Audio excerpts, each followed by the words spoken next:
Good evening and welcome. Buenas noches y bienvenidos to the U.S.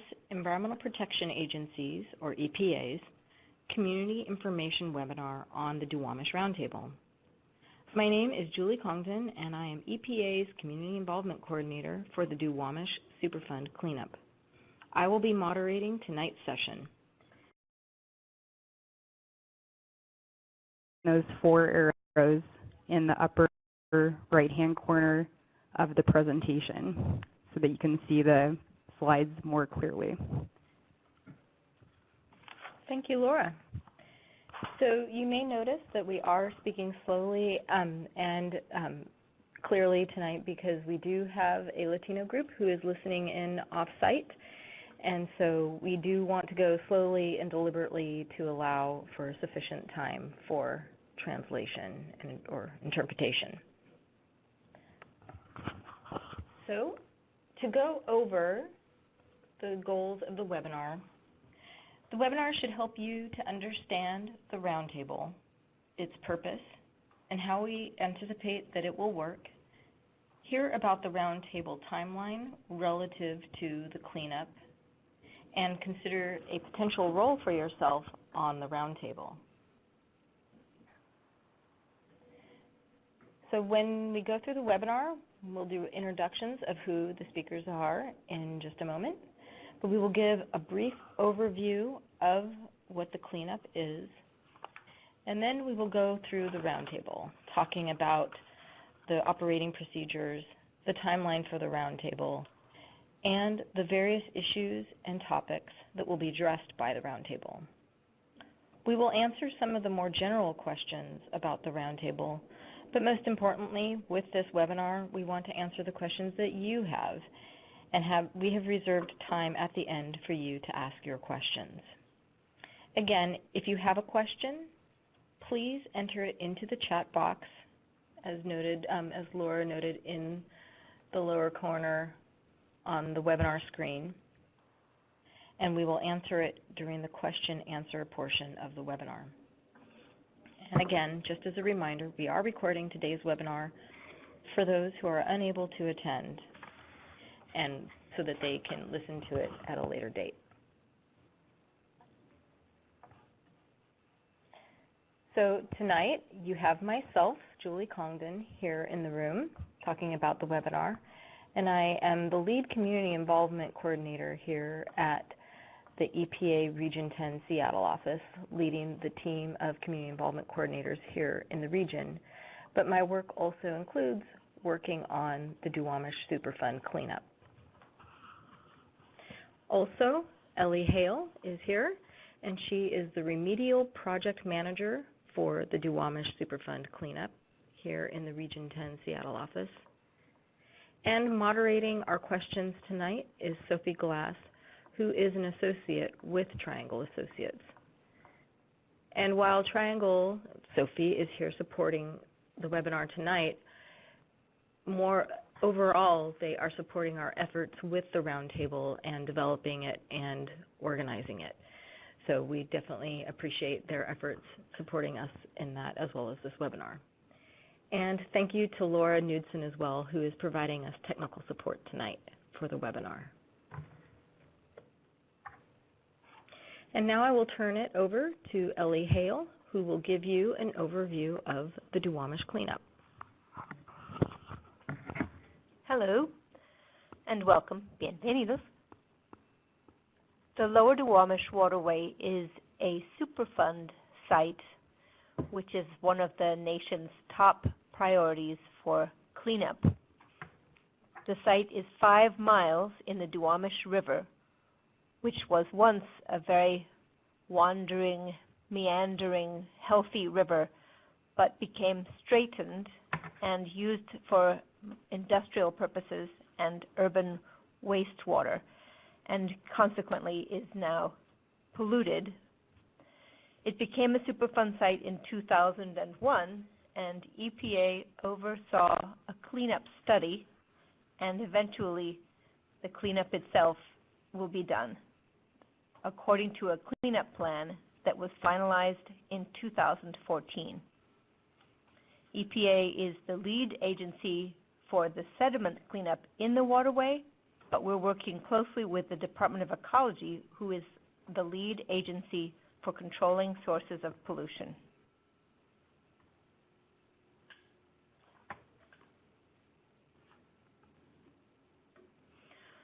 This shows the three major elements of our strategy, and the top circle shows early action areas being cleaned up.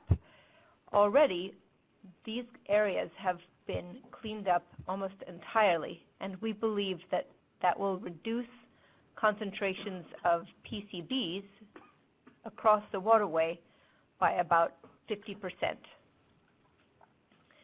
The remaining cleanup is what will be performed according to the cleanup plan from 2014. And the blue box shows that source control is an important part of the process, as it is important not to recontaminate cleaned up areas. And in fact, we are committed to ensuring that the sources are controlled to an area before that area gets cleaned up.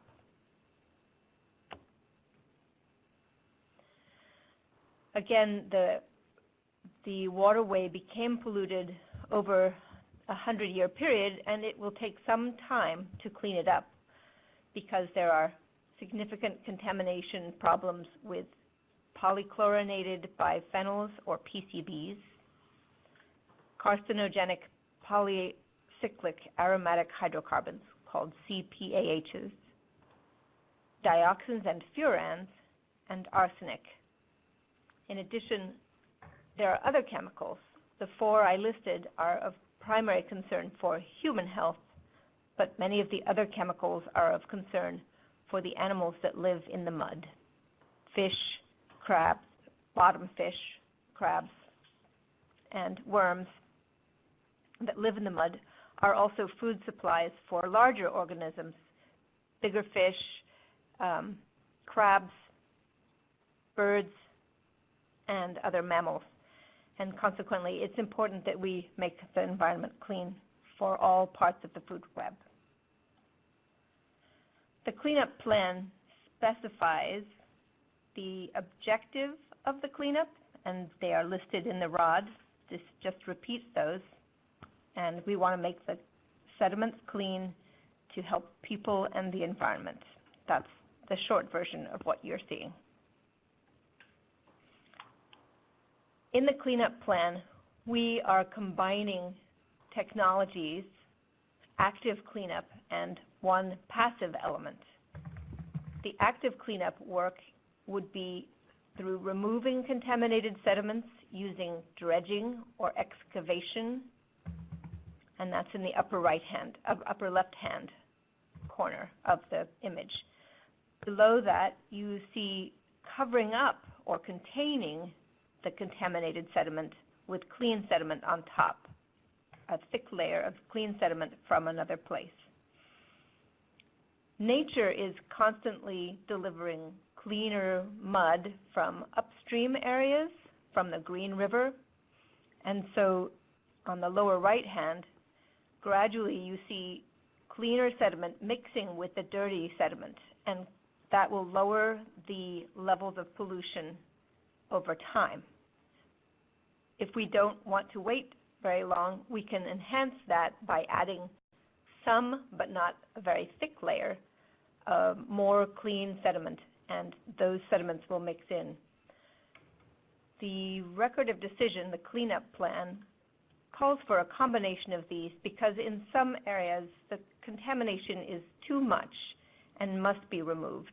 But in other areas, we can allow nature to do the work, or we can help nature along in less contaminated areas. This timeline shows that we have had a long study period and ultimately several years of deciding on a cleanup plan, and going forward we will be designing the engineering drawings and detailed plans for the cleanup. And so currently we have finished the pre-design baseline studies and are negotiating an agreement for cleanup design. primarily for the upper waterway portion called the upper reach. We expect that we will continue downstream to do cleanup in phases, and so each time there will need to be design and then cleanup construction. And for the whole waterway, there will be long-term monitoring, as shown in the purple arrow at the end. We expect that the negotiation for most of the remaining cleanup will follow the design of the upper reach. And back to Julie. Okay. So the origins of the roundtable, the idea of the roundtable began in two ways, the primary one being the record of decision. The area in and around the Duwamish Superfund site is disproportionately burdened by environmental and health impacts from pollution in the Duwamish Valley. EPA conducted an environmental justice analysis in 2014 for the Duwamish Superfund site. And one of the recommendations that came out of the analysis was to convene an advisory group to enable different groups to work together to address the impacts of the cleanup on the community, which has environmental justice characteristics. This recommendation was incorporated into the final cleanup plan. And as you see on this slide, it's section 13.2.8 of the record of decision.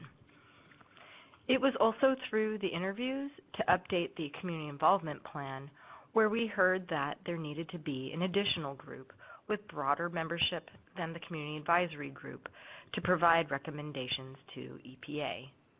So, following on this expressed interest in a process to engage the whole community, including citizens, governments, and businesses, in the cleanup going forward, and this advisory group that was called out for in the record of decision, it was this feedback and the feedback from the community involvement plan interviews.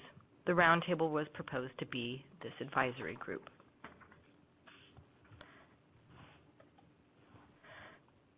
The purpose of the roundtable is to serve as a forum for discussing the design of the cleanup, how the cleanup is phased, how to mitigate for impacts like noise and air pollution, as well as traffic impacts, and for the actual cleanup process, when the dredging and capping and other activities happen with the cleanup.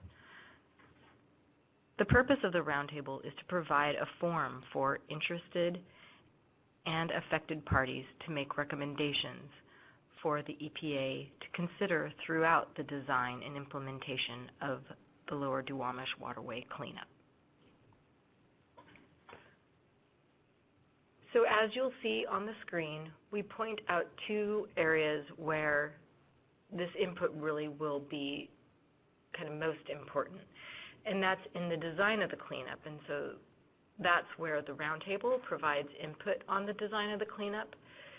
But before the construction of the cleanup can happen, we need to know that source control is sufficient before the cleanup can happen. And Ellie, I will let you elaborate on that a little bit further. About the upper reach and design and sufficiency.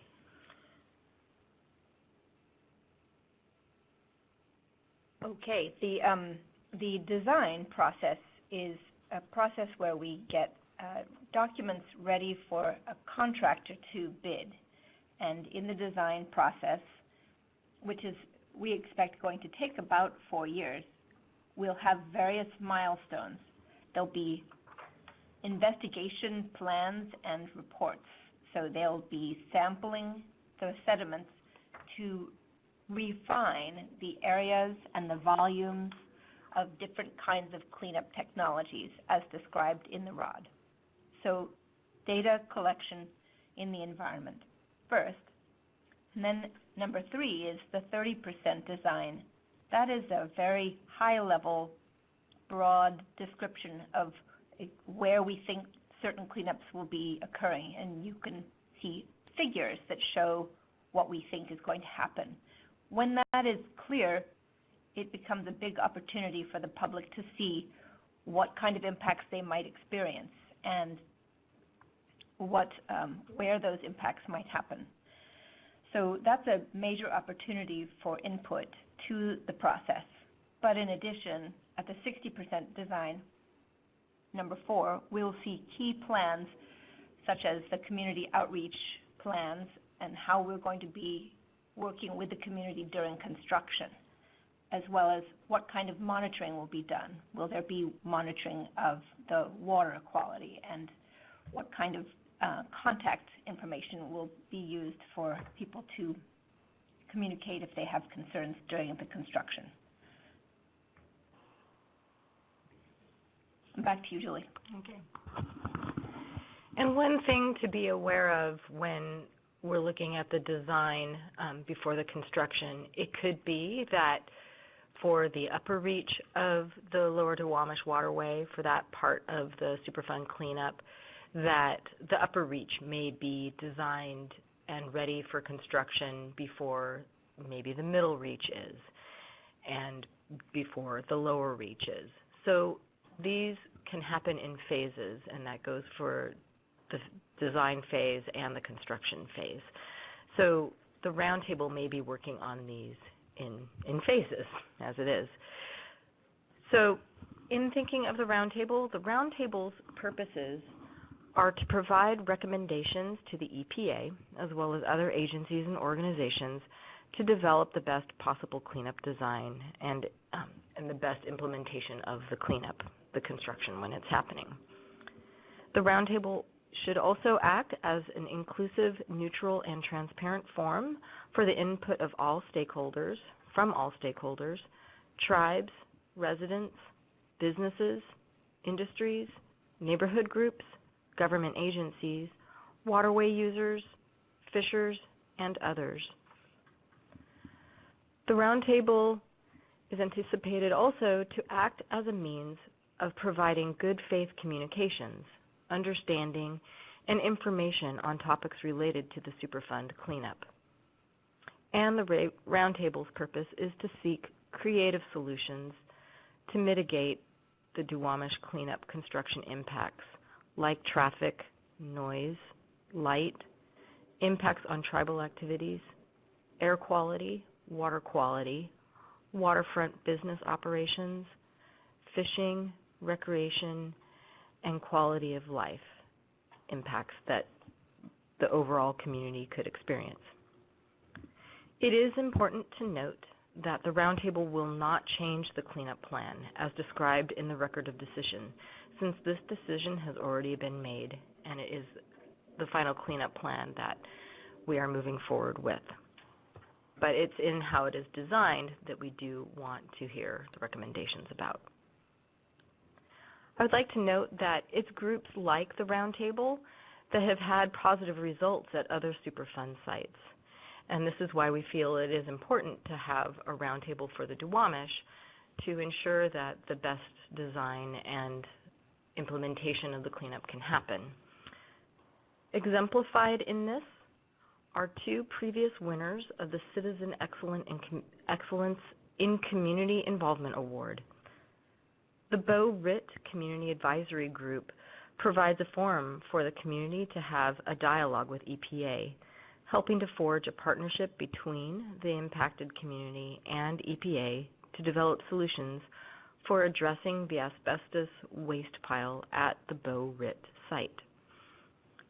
The Savannah River Citizens Advisory Board is a group that gives stakeholders a key role in the decision-making processes of the U.S. Department of Energy, the EPA in Region 4 of EPA, and the South Carolina Department of Health and Environmental Control.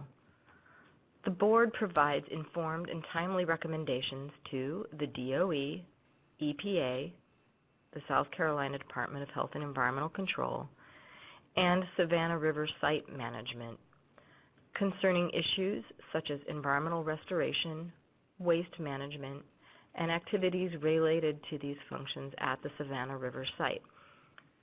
So it's with groups like these that serve as models for the Roundtable as we move forward. Sorry, and I'll go back to this slide.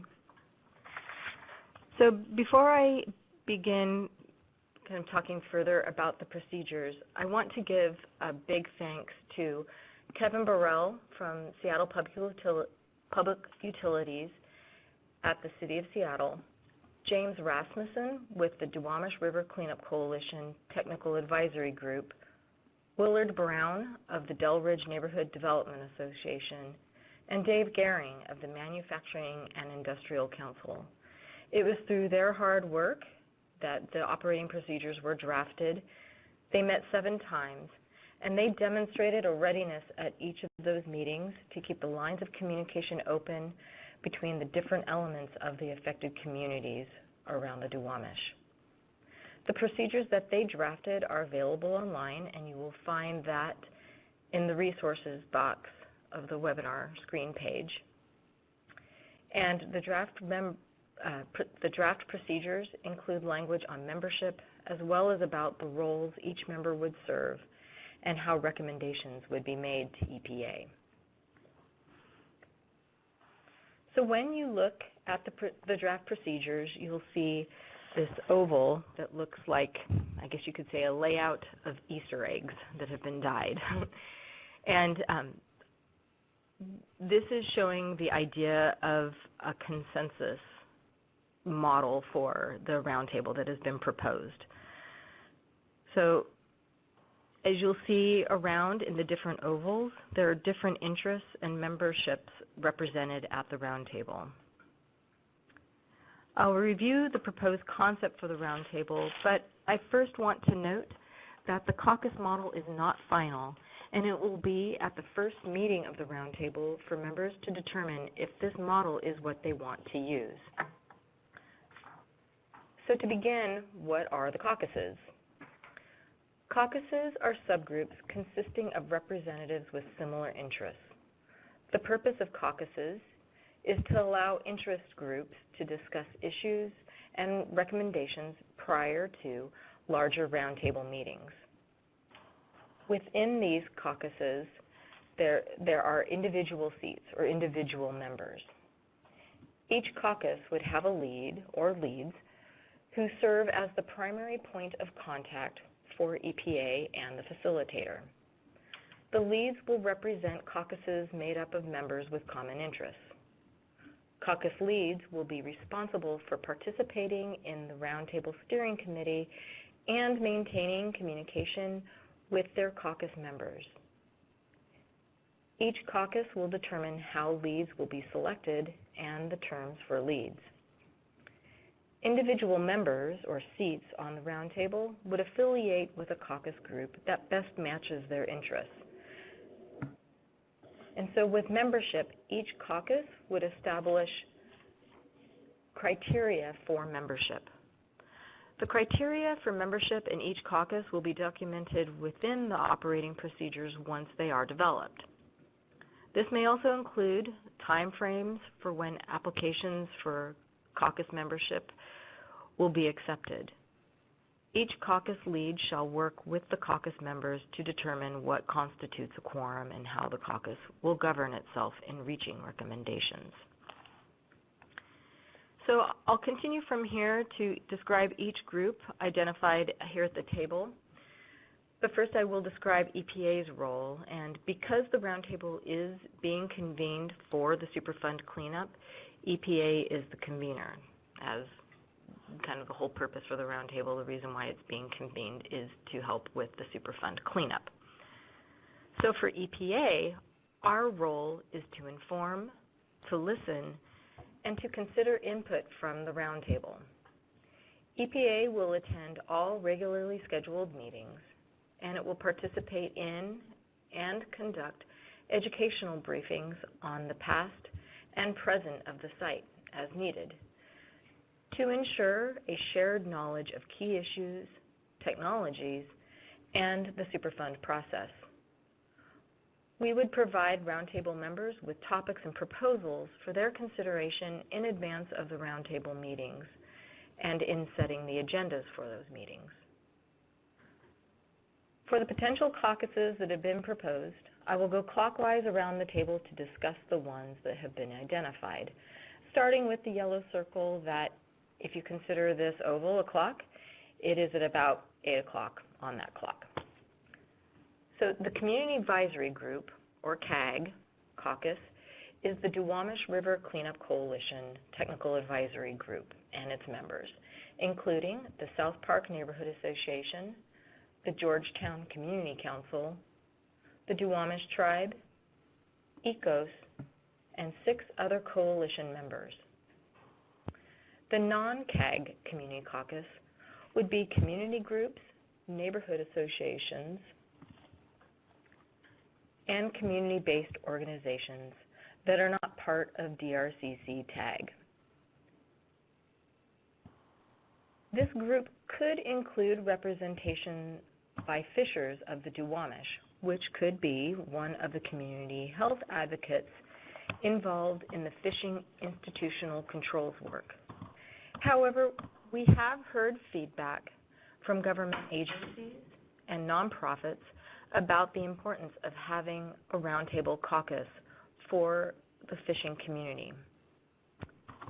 This recommendation is one that should be addressed at the first roundtable meeting, which we are anticipating to happen in October. Moving around the circle, you will notice in the first kind of rosy pink oval, PRP. And PRP stands for Potentially Responsible Party. And that is any entity, including owners, operators, transporters, or generators, that are potentially responsible for paying for the cleanup of the Duwamish Superfund site. There are some businesses in the Duwamish Valley and along the waterway that are not responsible for the cleanup. Those non-PRP business, industry, and labor interests include small businesses that are not listed as PRPs that are affected by the cleanup, such as markets, restaurants, and stores that are in the area of the cleanup. In the next oval, the PRP business, industry, and labor interests are those businesses, industry, and labor groups that may be listed as potentially liable for the cleanup. An example of this is Boeing, who is currently a member of the Lower Duwamish Waterway Group, which is the group of 4 primary PRPs for the cleanup. And that includes Boeing, the City of Seattle, King County, and the Port of Seattle. By including PRPs in the discussion of design and implementation, this broader membership will enable a range of interests to come together to make recommendations to the EPA during the design and implementation of the cleanup. Continuing on with PRPs, there are government agencies that are listed as PRPs, and those include Seattle Public Utilities, King County's Wastewater Treatment Division, and the Port of Seattle. There are also non-PRP government interests that we would anticipate as a caucus at the table. And to explain this difference, imagine a government agency like the City of Seattle that is a PRP. And on its right arm, that arm may be Seattle Public Utilities, which is responsible for overseeing the responsibilities of the City of Seattle for the cleanup. However, there are other departments, so imagine a left arm of the City of Seattle, such as the city's Parks and Recreation Department and Public Health Seattle-King County that are not PRPs necessarily in the cleanup and hence are not responsible for the cleanup, but they have a vested interest in how the cleanup impacts the communities. As non-PRPs, they are doing their functions on behalf of city residents. So that is where we would anticipate two different caucuses for local governments. For tribes, participation by federally recognized tribes, including the Suquamish tribe, the Yakima tribe, and the Muckleshoot tribe, is entirely optional. Participating in the roundtable does not affect the tribe's government-to-government relationship with their government-to-government consultation rights with the EPA. These tribes have treaty rights, and these rights are not affected by roundtable participation. However, it is highly beneficial for the roundtable membership to hear and understand tribal concerns and interests as remedial design and implementation are discussed. And thus, their attendance at roundtable meetings is highly desired and strongly encouraged. A seat will be available for each affected tribe that chooses to participate.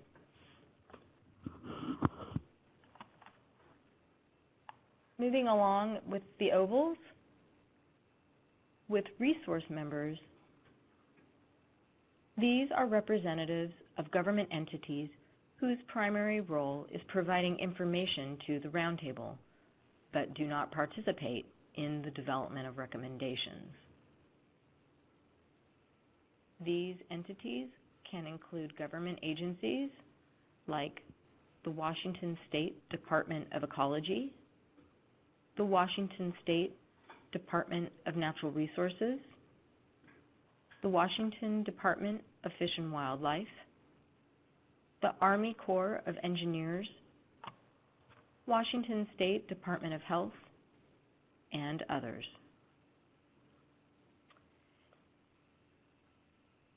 Ending at about 7 o'clock on the clock in the light green oval is an ad hoc caucus, really an ad hoc seat.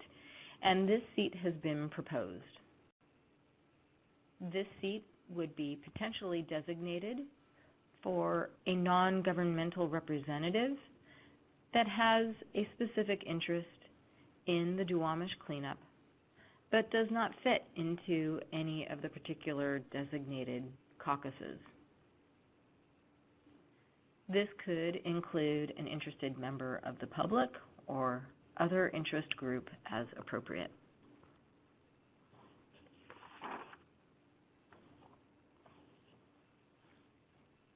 And encircling the whole table, you will notice the larger thin blue circle around the entire roundtable.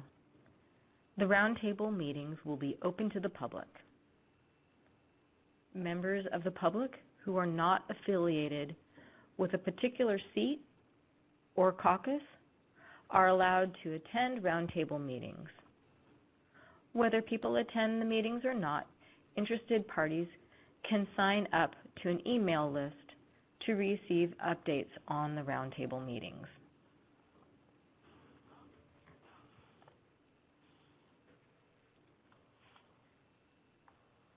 So where we are at right now with the roundtable, you can see that where we are today doing this webinar tonight.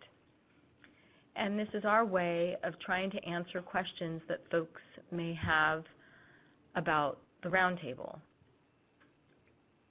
We are trying to recruit more members to the roundtable and in that way ensure that the wide range of interests to the cleanup are represented and that we do have a good diversity at the roundtable. In May, at the end of May, we will have a Superfund training for Roundtable members and prospective members on May 30th. The training is meant to create a baseline of understanding among all the Roundtable members about the background of the Duwamish cleanup, current status of the cleanup, and future steps. Over the summer, before the first Roundtable meeting in October, this would be the time for caucuses to develop and meet. The first Roundtable meeting will happen in October this year, and it is at this first meeting the Roundtable members will work on finalizing and approving the Roundtable operating procedures, as well as deciding on the model they want to use as a Roundtable. It could be the caucus model, it could be a combination model of caucuses and individual members. It is really up to the Roundtable members to decide.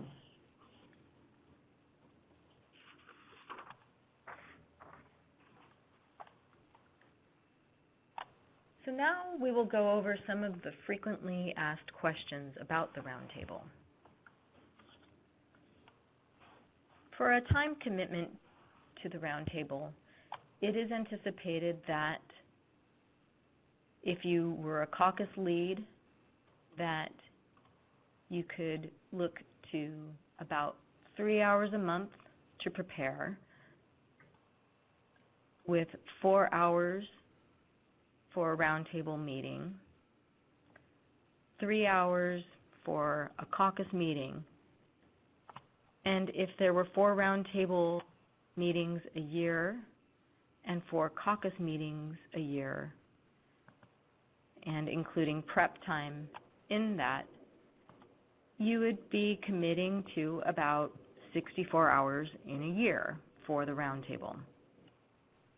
And I would like to think that with over 8,700 hours in a year, it'd be a relative fraction of your time.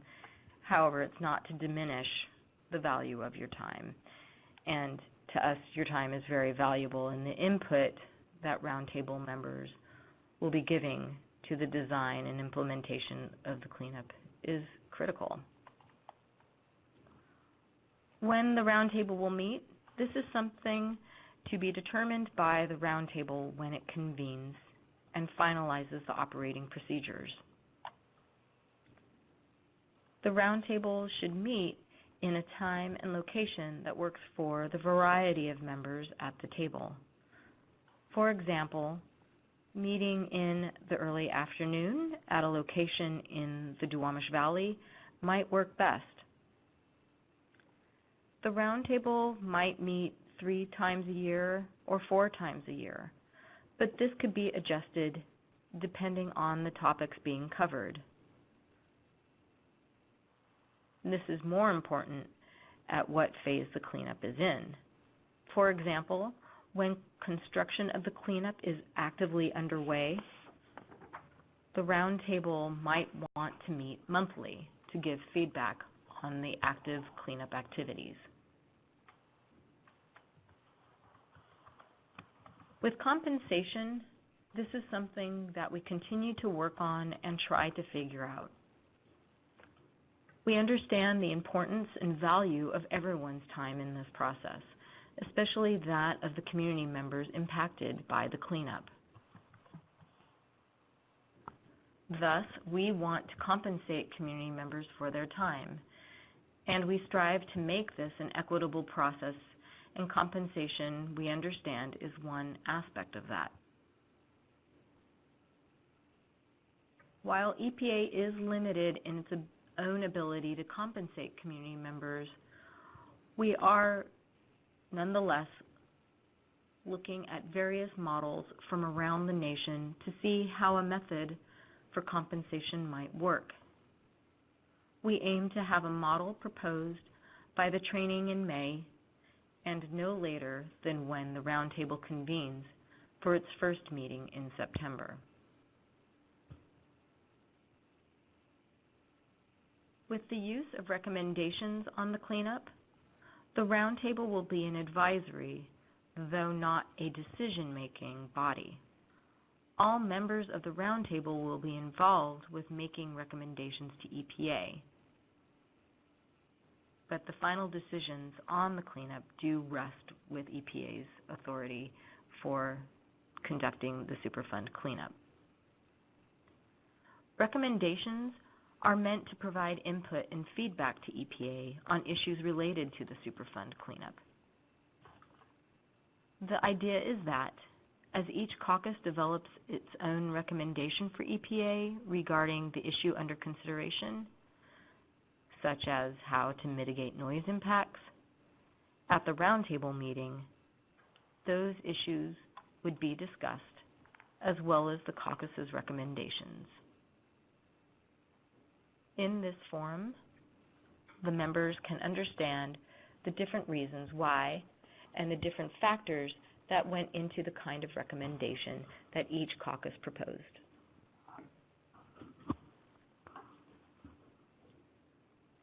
At roundtable meetings, EPA will provide responses to the recommendations that were provided in the previous roundtable meeting.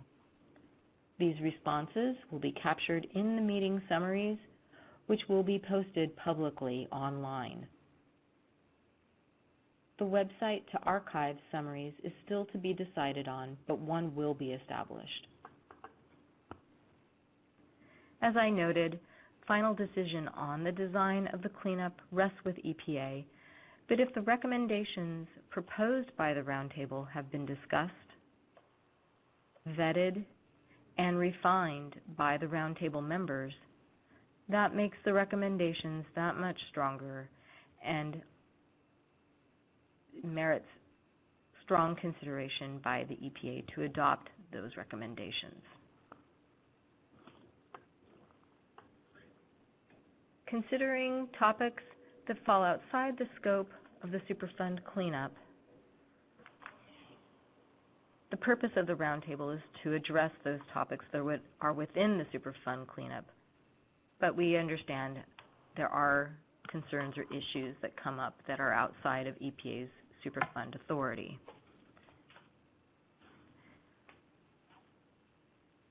Those topics outside the scope can be discussed after the primary meeting time of the roundtable during a portion of time set aside to cover topics unrelated to the Superfund cleanup. It is hoped that through the roundtable, good working relationships will be fostered between the different caucuses and roundtable members, making it easier for the members to work on issues and projects unrelated to the Superfund cleanup, but nonetheless important to the communities around the Duwamish.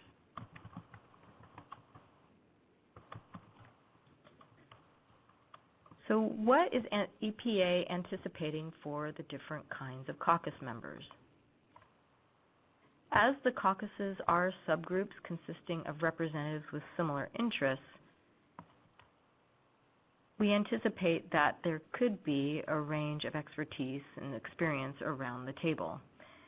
And that could include technical experts, as well as those knowledgeable about the communities and the neighborhoods in and around the Duwamish. And for government agencies, those that know of other work happening in the Duwamish area. Say, if the Seattle Department of Transportation will be doing road improvement projects that might impact traffic routes for cleanup vehicles.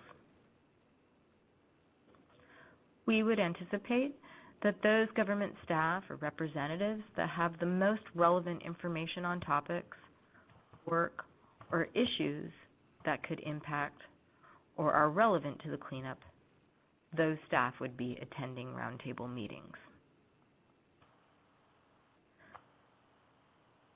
With conflict of interest, this is a question that has come up whether membership needs to be limited in the case of a potential conflict of interest, and provided it is demonstrated that the person or entity represents the interests of a larger group or caucus, and not their individual interests, their participation in the roundtable should be acceptable. With charter length, this is an item that has yet to be determined, and it is aspects like this of the roundtable that we are leaving for the roundtable members to resolve when they meet and work out a final version of operating procedures for the roundtable in October. What caucus to go to is a question that some folks also have. And this is up to the individual roundtable member based on what issues and interests they identify with the most. Membership in the caucuses must be determined by each caucus,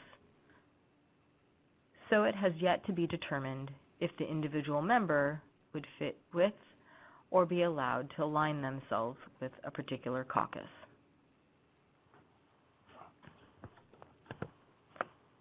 So at this point, this is the end of the formal presentation.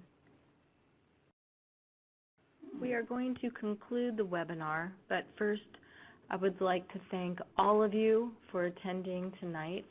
I know it's a time commitment and that you've taken time out from your personal life to participate in this webinar tonight, and we deeply appreciate that. And we do hope that it has answered your questions and has been informative. If you have additional questions about the cleanup, you can contact myself, Julie Congdon, at the address noted on the screen, and I will get back to you with an answer.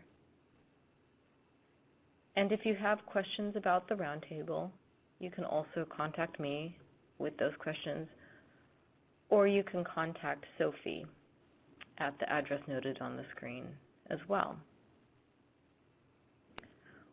We will be posting the recording of this webinar soon, as well as a translated version of the presentation slides that were used this evening.